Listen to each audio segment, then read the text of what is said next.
Welcome to English Podcast. Hello, my friends. In this episode, we're going to discuss some realistic ways to improve your English speaking skills, even if you're short on time. If you're looking for practical tips and tricks to help you on your journey, then you've come to the right place. I'll ensure you that after watching the full video, you will learn a lot of things. Let's start the conversation. Hi, Robin. How are you doing today? I'm good, thanks. How about you? I'm fine too. Hey, I wanted to share some tips with you about English speaking. Are you interested? Sure, I'm always eager to learn new things. What are the tips? Well, the first tip is to narrate your everyday life in English. This is a very effective technique to improve your speaking skills. How can I do that? What do you mean by narrating? I mean, you can talk to yourself or to someone else about what you are doing, what you see, what you feel, and what you think. For example, you can ask yourself questions like, what am I doing? What are those people doing? What do I see around me? What do I want to do next? And then you can answer them in English. Sounds good. I'll try that for sure. Do you do that too? Yes, I do. And trust me, if you practice regularly, you will notice a big improvement in your speaking skills. You will become more fluent, confident, and expressive. Should I speak loudly or softly? Well, that depends on the situation. If you are alone or with someone who doesn't mind, you can speak loudly. But if you are in a public place or with someone who might be annoyed, you can speak softly or just think in English. The important thing is to use English as much as you can. I see. Thank you for the tip, Ronika. What is the second tip? The second tip is to improve your pronunciation. You should pay attention to how native speakers or fluent speakers of English pronounce words and sentences. You should also practice repeating what you hear and correcting your mistakes. How can I do that? Do you have any examples? Sure, I have some examples. Suppose you listen to a sentence like, "What a beautiful day." You can repeat it after the speaker and try to imitate their accent, tone, and rhythm. You can also record yourself and compare your pronunciation with the original. You can do this with any sentence or phrase that you hear or read. For example, you can say, "The weather is beautiful," "The sky is blue," "The birds are singing," and so on. I see. That sounds like a good way to practice. Thank you for the tip, Ronika. Do you have any more tips? Yes, I have 2 more tips. Do you want to hear them? Yes, please. I'm curious to know more. The third tip is to expand your vocabulary. You should learn new words and phrases every day. You can use a dictionary or an app to help you with that. You can also read books, articles, blogs, or anything that interests you in English. You can write down the words that you don't know and look them up later. You can also make sentences with them to practice using them in context. That sounds like a good idea. I do read some English text sometimes, but I don't always understand everything. I should try to look up the words that I don't know and learn their meanings and usage. Do you have any recommendations for what to read? Well, that depends on your level and your interests.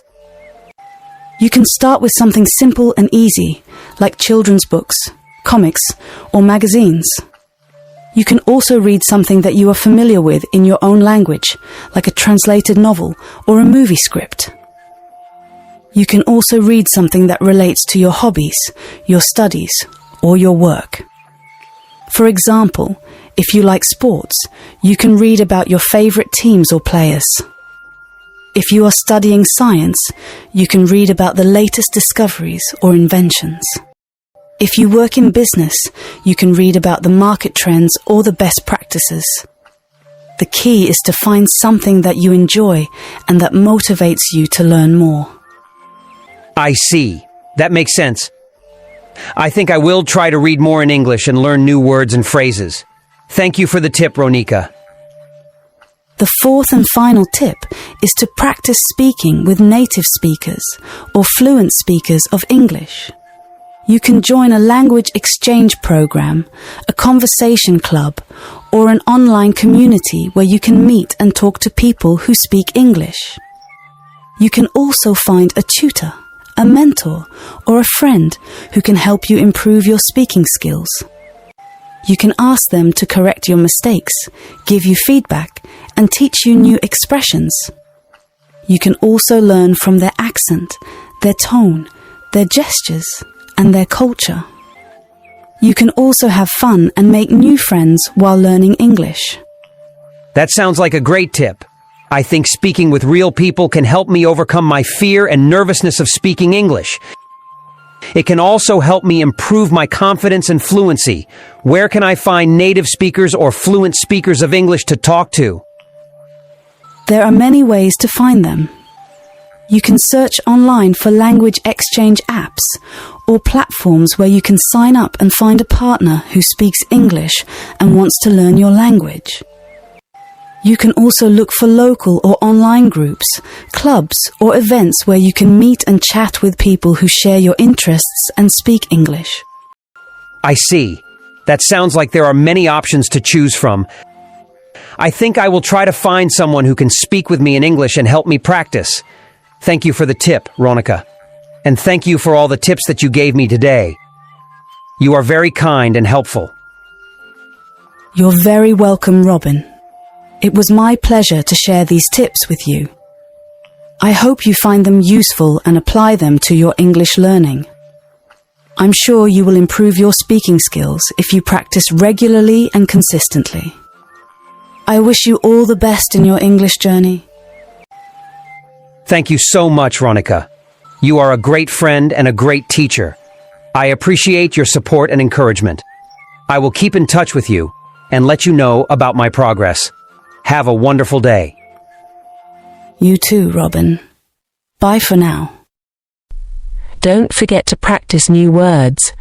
We will learn new words from this conversation.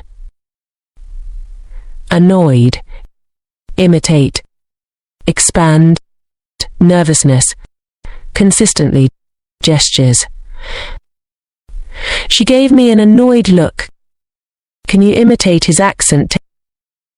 Take a deep breath and expand your chest. I think the team played consistently this season.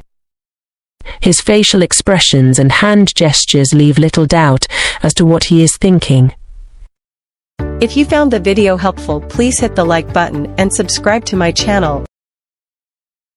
Hello, everyone. In this episode, we will be focusing on English conversation. Listening to English conversation is an essential part of improving your English language skills. It can help you improve your listening, speaking, and comprehension skills. Our topic is a true friend. Hey, Ronika, why are you looking worried? I'm not worried, Robin. Just thinking about friendships, you know? How some people come into our lives and become more than just friends. Oh, really? What got you thinking about that all of a sudden? Is there something bothering you? Not exactly, Robin. It's just that sometimes life throws situations at us. And during those moments, we need someone who truly understands us. Someone who gets us even better than we get ourselves.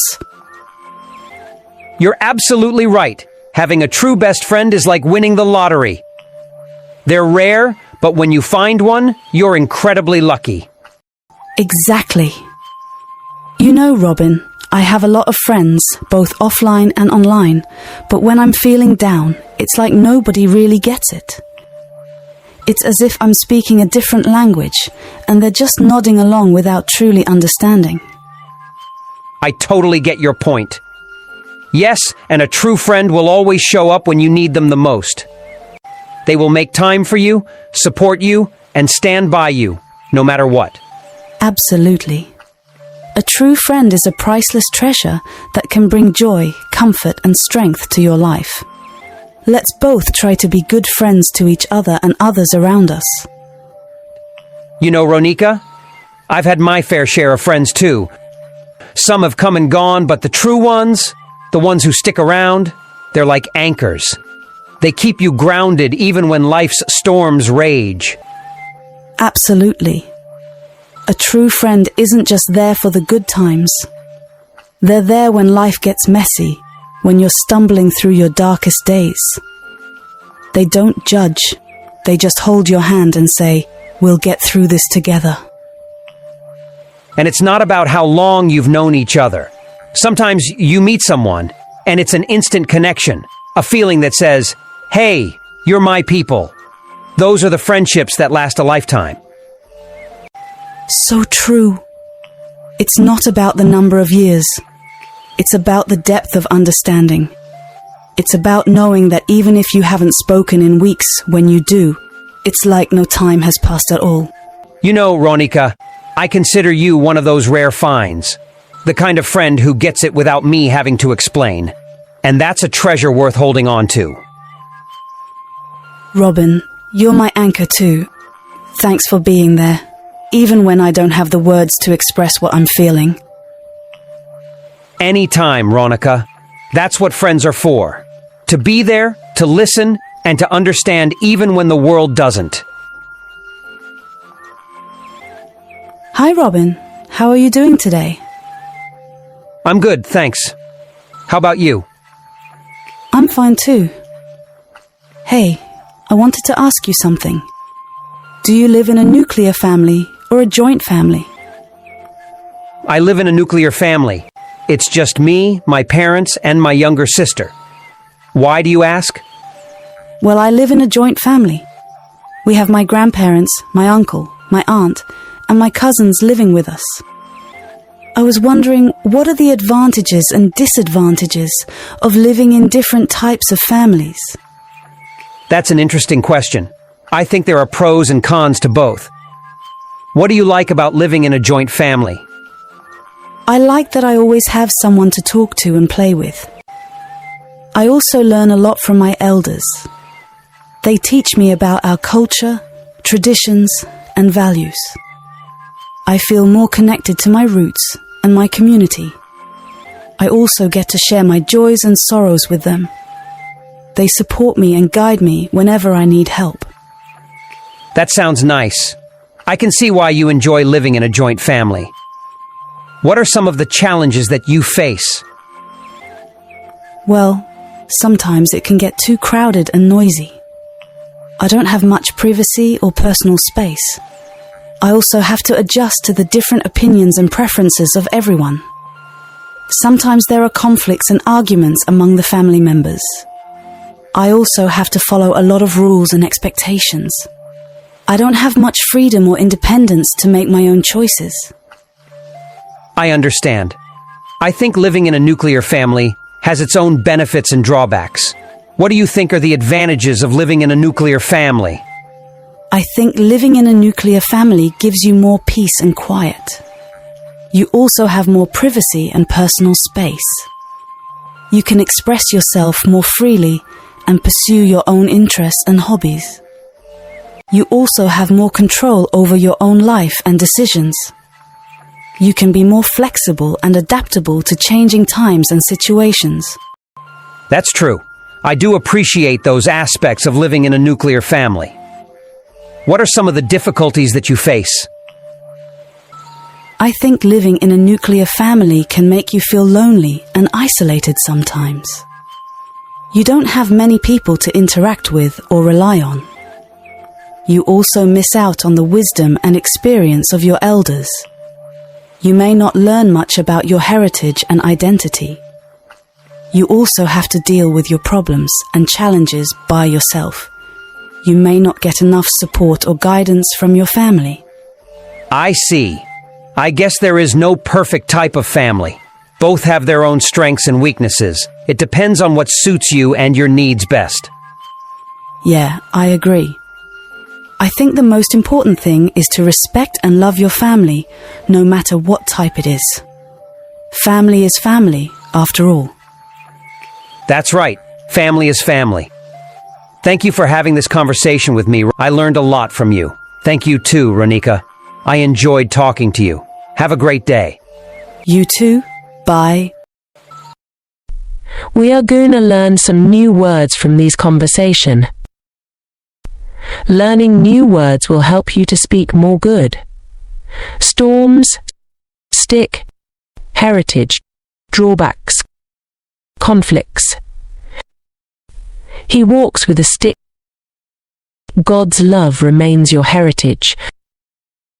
Conference time by the seaside still has immense drawbacks. It brought her into conflict with her neighbours. He walks with a stick. God's love remains your heritage. Conference time by the seaside still has immense drawbacks. It brought her into conflict with her neighbours. He walks with a stick. If you found the video helpful, please hit the like button and subscribe to my channel. Hello, everyone. In this English episode, we will be focusing on English conversation. Listening to English conversation is an essential part of improving your English language skills. It can help you improve your listening, speaking, and comprehension skills. Our topic is the importance of English speaking skills in school education. Hey Robin, how's your English practice going? It's going well. But I wish I could improve my English speaking skills at school. If only we had more opportunities to practice there. Absolutely right. I feel the same way. If we could practice English from an early age, we'd become fluent much faster. True. So, Ronika, how do you think we can solve this problem? Well, there are several ways to address this issue. But here's the sad part. In many schools, even the teachers struggle with English. How can they effectively help students? You're right. I've heard stories about teachers who can't speak English fluently themselves. Absolutely. The first step to improving this situation is to train the teachers themselves. If they can't speak well, how can they effectively guide students? Makes sense. But what's the second solution you mentioned? Well, let's call it the English environment approach. Imagine if teachers spent a portion of their class time speaking only in English. For instance, they could dedicate at least 5 minutes of each session to conversing exclusively in English with the students. Interesting idea. Do you think it'll really work? I'm confident it will. Consistent exposure to English during class time will help students become more comfortable with the language. Plus, it encourages teachers to improve their own English skills too. Wow, that's impressive. Now tell me, how are your teachers in school? Did they ever speak with you in English? Certainly. My teachers were quite proficient in English speaking, but I was too shy to engage with them. Sometimes the teacher would converse with me in English, but I'd get nervous every time. It's funny. I used to dislike English back then. Ha ha ha. Seriously? I can't believe it. Look at you now. You're so good at English. Thank you. I had to practice a lot, and I'm still learning, Why did you hate English initially? Well, one day my father and I were at the market, and we bumped into one of my teachers, a friend of my father's. He asked me a question in English, and I couldn't understand it. I felt so embarrassed in front of my father. That incident made me dislike English, but later I realized I was wrong. What an amazing story. So, what did you do afterward? I decided to change my perspective. I started loving the English language. I learned new words and practiced speaking. I even read English books aloud to improve my pronunciation. Learning new words is like collecting ingredients for a recipe. Just as you need the right ingredients to cook a delicious meal, you need a rich vocabulary to express yourself effectively in English. But it doesn't stop there. Knowing the words is one thing. Knowing how to use them in sentences and conversations is equally important. I understand, Ronica.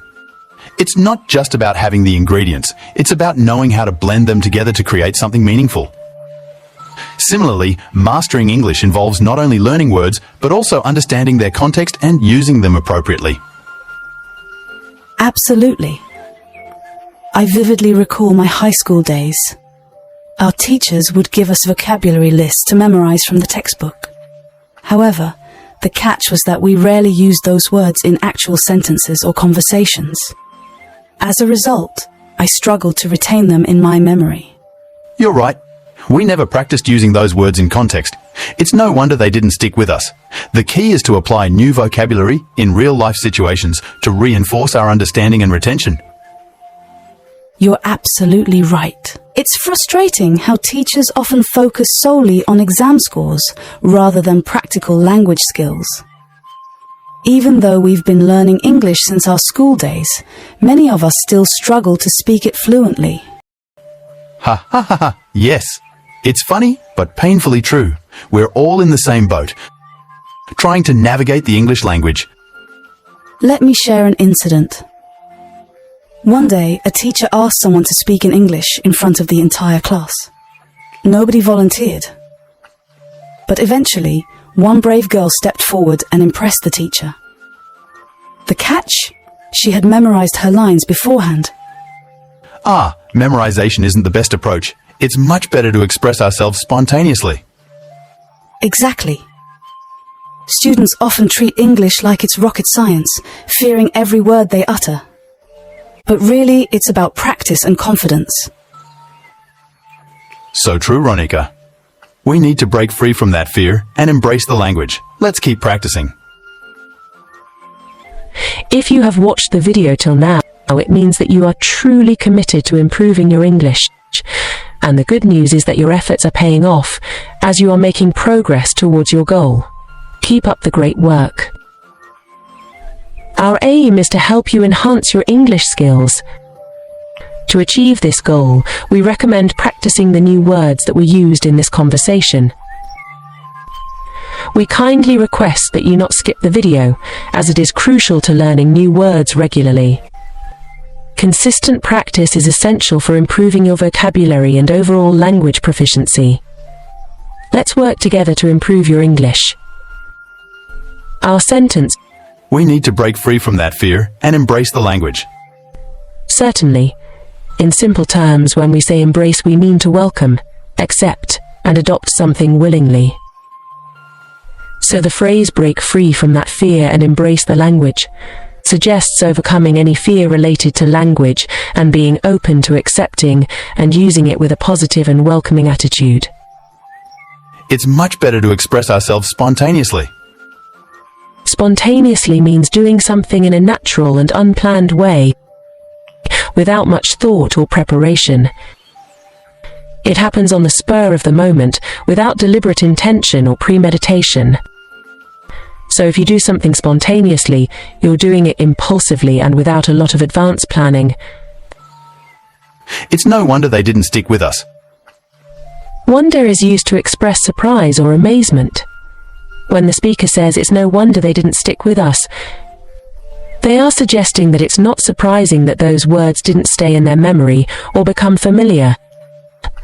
The use of wonder implies that there is a logical reason or explanation for the lack of retention or practice with those words. If you found the video helpful, please hit the like button and subscribe to my channel.